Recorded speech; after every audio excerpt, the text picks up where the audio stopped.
PlayStation All-Stars Battle Royale takes characters from the likes of Killzone and Uncharted and mashes it together with the likes of Parappa the Rapper and Little Big Planet, and what you get is a whole lot of biffo.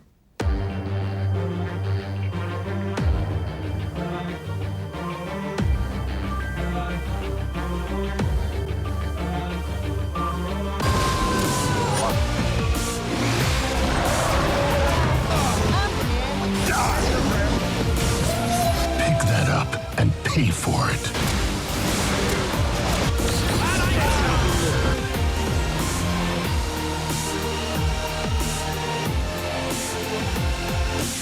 PlayStation All-Stars Battle Royale is a pretty blatant Smash Bros. Knockoff, so let's just cut straight to the inevitable comparisons. Let's. Both games pit 4 brawlers against each other in 2D stages, with lots of power-ups dropping in, as well as hazards to avoid.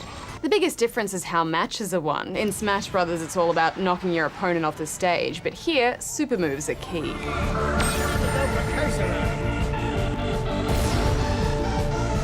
Yeah, the super moves are spectacular. My favourite was Big Daddy's.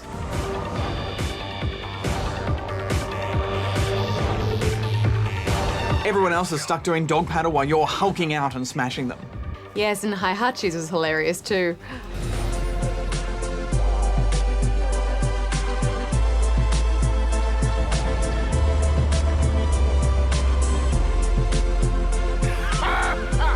Yes, but although the supers are fun to watch, this is a big change because there's no life bars. Most fighting games are about chipping away at your opponent's health. Or in Smash Bros, it's adding to their damage counter, and the higher their damage, the further your attacks knock them. But in this game, all you have is the super meter. Each attack adds fuel to it, but if you miss with your super, all the attacking you did for the last few minutes amounts to nothing. Essentially, all your progress is erased. Yeah, it's pretty flawed, isn't it? I mean, I can understand the devs wanted to stamp this game with something unique, but the all-or-nothing focus on supers was a mistake. But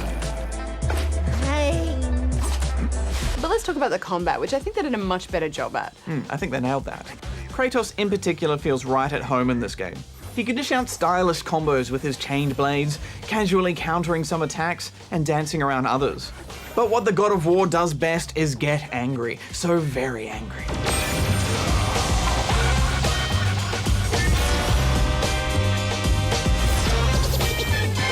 Kratos really is the game's hero, isn't he? And Noriko from Heavenly Sword and Cole from Infamous all work really well too.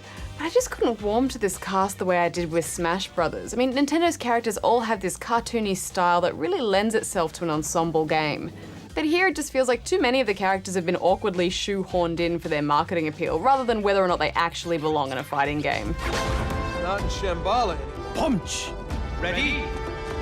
Fight! A bit of me died inside seeing Nathan Drake forced to pull barrels out of thin air and other stupidities.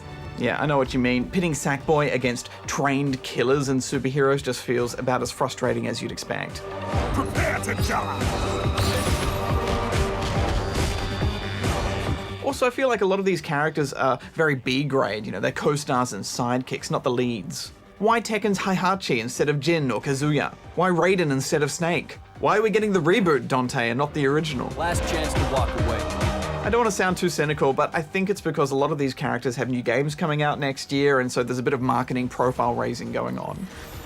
We should wrap this up, Barjo. What did you think? Well, I don't think it's got the accessibility of a Nintendo fighter, but it also doesn't have those deep fighting mechanics of something like Street Fighter, so it's certainly a jack of all trades. It's not terrible, but it's not amazing. So I'm giving it 6 out of 10 rubber chickens. I'm giving it 6 as well.